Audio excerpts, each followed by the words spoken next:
Hello, ladies and gentlemen. Eddie Marcus here again. You know, I talked to you earlier about this thing, stand back and watch the power of righteousness. And I said I'd be coming back to you sharing some additional information with you. And I had thought that maybe I'd be doing maybe 2 or 3 posts between earlier and tomorrow night. But a few moments ago, I was watching the media and I saw this young lady running for office, president, some particular office, I think Congress, and he was talking to something about God, and they had the LGBT something up there, and I think this was an attack thing that she was on with her God, and they were going to straighten out all of these crazy things, I suppose. And I thought about it. I thought I'd better come out here and say something to you right now before we get this thing mixed up. First of all, you will find that I've been talking a backspan of about 40 years. And if you go back 40 years and pick up the things that I've been saying up until this day, you will find out that nothing has changed. I speak to you about a God of love. I speak to you about a God of righteousness. And that God of love includes every human being on the face of the earth. It's never been separate. And the purpose is for us to live on this earth as though we are in heaven. That's one choice. I've come up recently with this expression of choice. The other choice is your choice. And it is your choice that got us in the situation that we're in today. When I say your choice, I'm talking about everybody that's against God's choice. Because whether you say you're with that or not, if you're not with God, you are with the opposite. And what is God about? God is about you. God is about loving you. God is about having you here with joy, just watching you do the things that you do, making the world beautiful as you have the ability to do with your choice, in harmony with the righteous choice. So I'm thinking about this lady, and I'm talking about love, and they are talking about getting even or something. So ladies and gentlemen, I want you to know that there are 2 gods being represented out there. There's a God being represented out there that is exactly what I've been telling you. There's another God out there that's the opposite. It is the same God that was out there making Donald Trump lie and staging a coup. It was the same God that represented all of those rich churches out there. And I say rich churches because the ones that I see, I'm not going to call a name. They know who they are. They are out there. And their God was over there too. But the God that I tell you about was over there but not in support. Over there exposing. Over there saying this is what is happening here. This is what's happening there. But it ain't right. None of it. And see, that's a thing that, I guess goes against me because one or the other, this guy or that lady says, my choice, one or the other, but no choice represents the choice that brings them together. So what am I saying, ladies and gentlemen? I want you to know that there's a God out there that's a hateful God. There's a God out there that is a bigot God.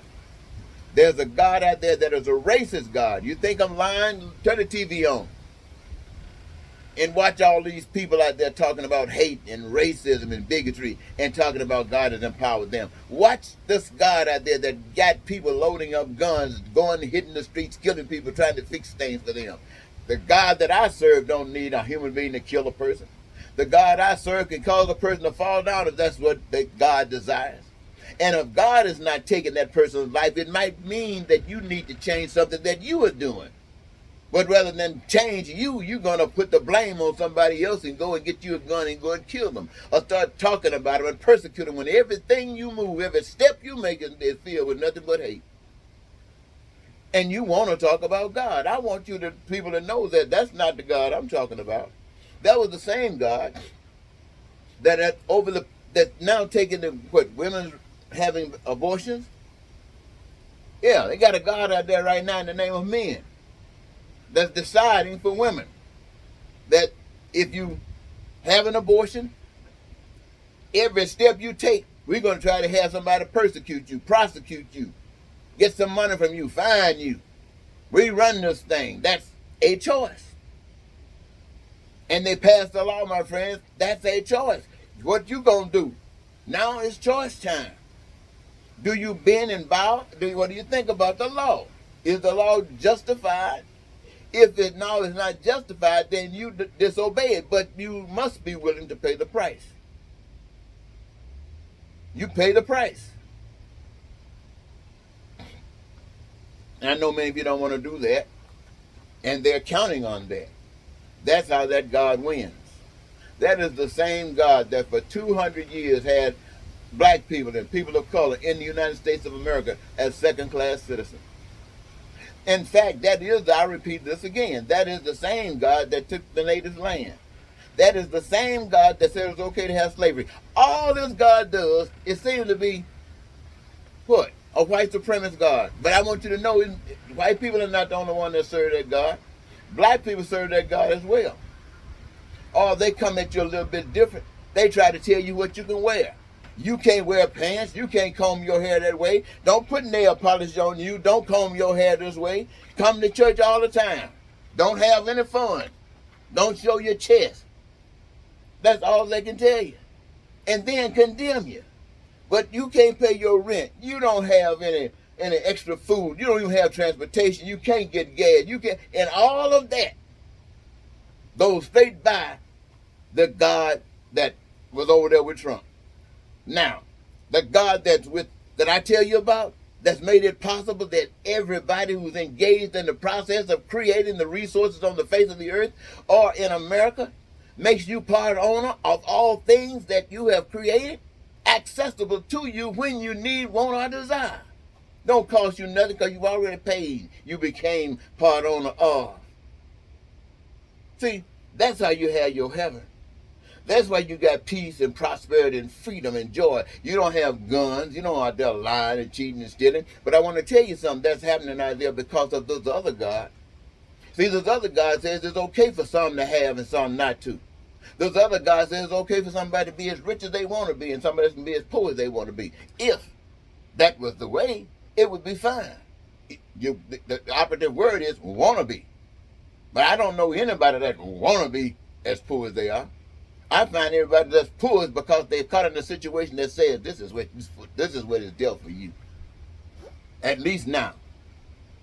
And that being the case, what are we talking about, ladies and gentlemen?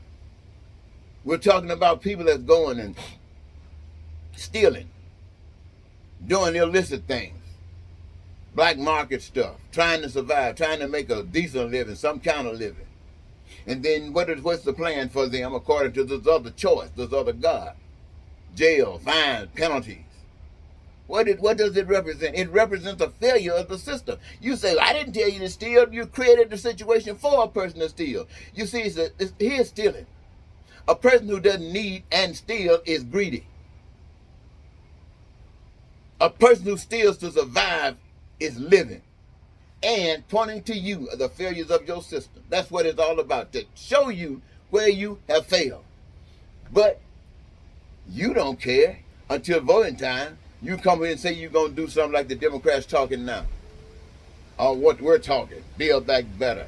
And somebody slapped it in the face, and now the people suffering had a dream in their minds, hoping, and it got slapped just like that, and it's all over because you gave up your powers for somebody else to speak for you. Let God live in you, and you speak for yourself. If you're being done wrong, let the world know that you're being done wrong. Stand up and say it. Mean it. Show them where you're being done wrong. Show them where to straighten the thing out to get you right. And they don't like it, big deal. They got to deal with you. It might mean taking you out of this life, but that's what you got to do because you're not going to settle for it. Freedom, righteousness demand that you stand in spite of everything. See, that's the God I want you to know about. That's the God that will straighten up all these cities and towns by putting everybody to work, creating everything that we need to live as though we're in heaven. We not got time to go fight with no white people. We ain't got time to go try to make up for no times past. We got a brand new vision. As far as we're concerned, everything that was done in the past was done in the past by some ignorant, stupid people. And thank God Almighty, today, just today, you and I decided that we were not going to be stupid and ignorant no more. We're going to start caring about others as we want others to care about us. And we know if we give our best, that everybody should give their best, and we all have the best. So when you start hearing people out there fussing, talking about what they're going to do and who they mad with, they're going to get rid of the rhinos and going to clean up God's earth, that's the devil. To trick these people. And sisters and brothers, those of you who are out there saying that, I want you to know that's not the God of love. I want you to know that's not a God of love. Now, you might be upset, and I'm sure you are. You got your reasons. We all got our reasons. But it's not going to accomplish anything when we're at odds with one another. How can you fix something when you hate her, when you can't even see beyond your vision? I know what you're saying. I can feel it. But I know you don't have a solution. All I have is a choice. And everybody else got a choice. And in your choice, that's your power. Will it be righteousness or not? I want to thank you so very much, ladies and gentlemen. I didn't know I was going to come to you tonight doing this. But it presented itself, and now it's done. Until next time, Eddie Marker say goodbye.